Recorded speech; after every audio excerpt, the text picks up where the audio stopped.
आओ हुजूर का हुलिया, तुम एक देहाती औरत से हुजूर का हुलिया सुनाओ।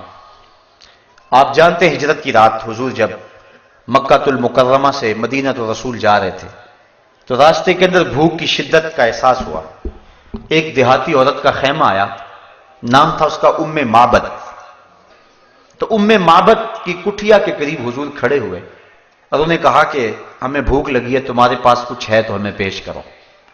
उसने कहा कि मैं एक अरब खातून हूं, मेहमानों की खिदमत करके कल भी हमें मुसरत होती है, लेकिन इस वक्त इत्तेफाक ऐसा है कि हमारे पास आपको पेश करने के लिए कुछ भी नहीं है। हुजूर अलैहिस्सलाम ने फरमाया कि वो जो तुम्हारी बकरी बंधी हुई है, अगर कहो तो उसका दूध धो ले। उसने कहा कि ये तो रेवड़ के साथ चलकर जाने के काबिल भी नहीं है, इसकी हड्डियों में गोदा भी नहीं है, चलने के काबिल भी नहीं है, दूध कहां से आएगा। हुजूर अलैहिस्सलाम ने फरमाया अगर तुम इजाजत दो तो हम इससे दूध धो लें। उसने हंस के कहा मुझे क्या इतराज हो सकता है, अगर ये दूध देती है तो मुझे क्या इतराज हो सकता है। हजरत अबू बकर सिद्दीक रज़ियल्लाहु ताला अन्हु ने वो बकरी खोली, हुजूर के सामने खड़ा किया। आपने अपना दस्ते करम उस बकरी की पुश्त पे फेर दिया। बकरी ने अपनी टांगें चौड़ी कर दी और उसकी खीरी में दूध उतर आया। आका करीम ने धोना शुरू कर दिया। उम्मे माबद जो बर्तन पेश किया वो भर गया। कहा और बर्तन लाओ। वो बर्तन लाई, वो भी भर गया।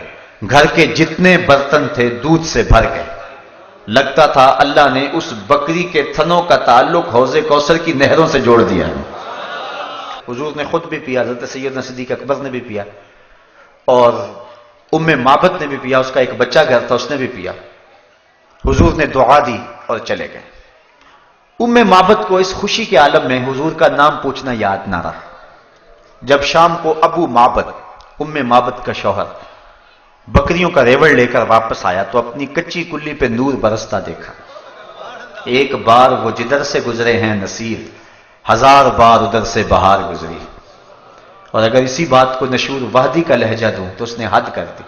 चंद लम्हों के लिए ठहरे थे तुम जिस पेड़ के नीचे, चंद लम्हों के लिए ठहरे थे तुम जिस पेड़ के नीचे, सुना है आज तक उस पेड़ का साया महकता है।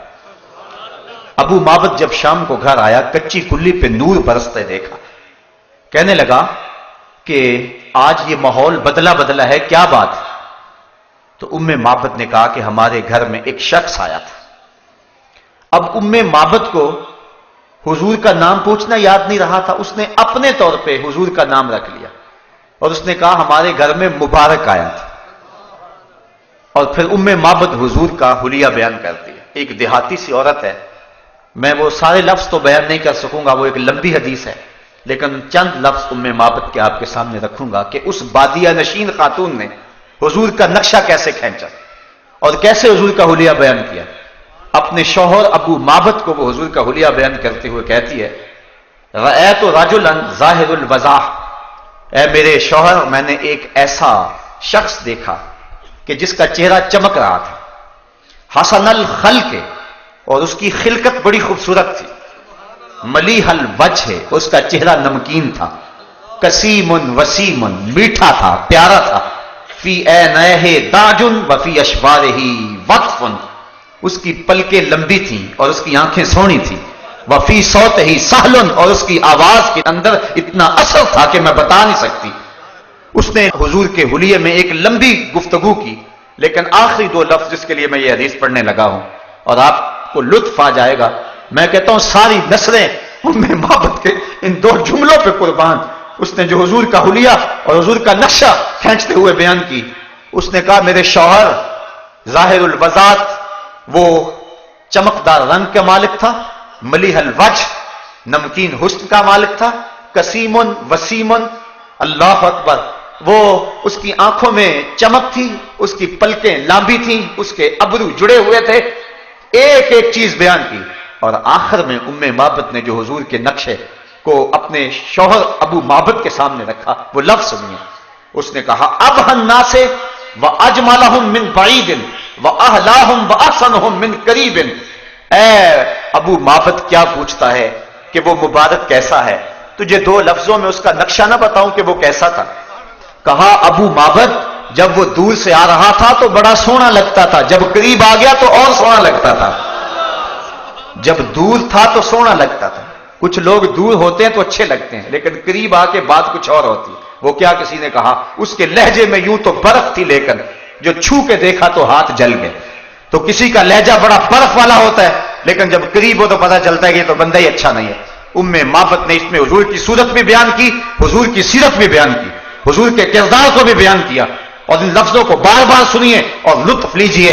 اس نے کہا ابو معبد میں کیا بتاؤں کہ وہ مبارک کیسا تھا. ابہ الناس واجملہم من بعید واحلاہم واحسنہم من قریب. جب دور سے آتا تھا تو سونا لگتا تھا، قریب آ گیا تو اور سونا لگتا تھا. اللہ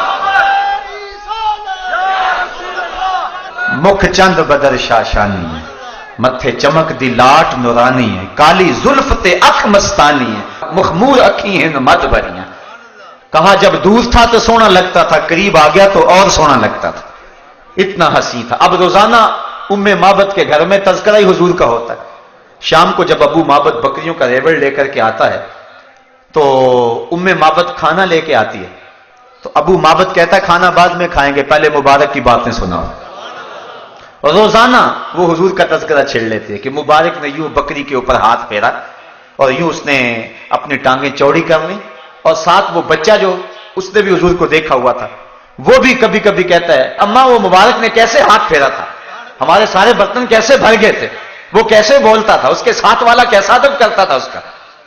روزانہ ان کے گھر میں شام کو حضور کا تذکرہ ہوتا ہے. اگر اس کو سادے لہجے میں کہہ لیں تو یوں کہہ سکتے ہیں کہ معبد کے گھر میں روزانہ شام کو محفل میلاد ہوتی ہے. روزانہ جب وہ ریوڑ لے کر کے آتا ہے اور معبد کھانا پیش کرتی ہے، وہ کہتا کھانا بعد میں کھائیں گے، پہلے مبارک کی باتیں سنائیں. یہ اصل غذا بن گئی ان کی. ایک دن قریب بستی سے سودا سلف لینے کے لیے معبد اپنے بچے کے ساتھ گئی، لیکن وہاں سے سودا نہ ملا تو آگے چلی گئی اور شہر مدینہ میں پہنچ گئے. اسے نہیں پتا تھا کہ مبارک یہاں آیا ہوا ہے. وہاں پہنچی، سودا خرید رہی ہے، اچانک بازار سے حضرت ابو بکر صدیق رضی اللہ تعالی عنہ گزرے.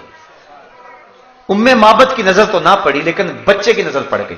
فصاحت الطفل یا اماہ ھذا صاحب المبارک.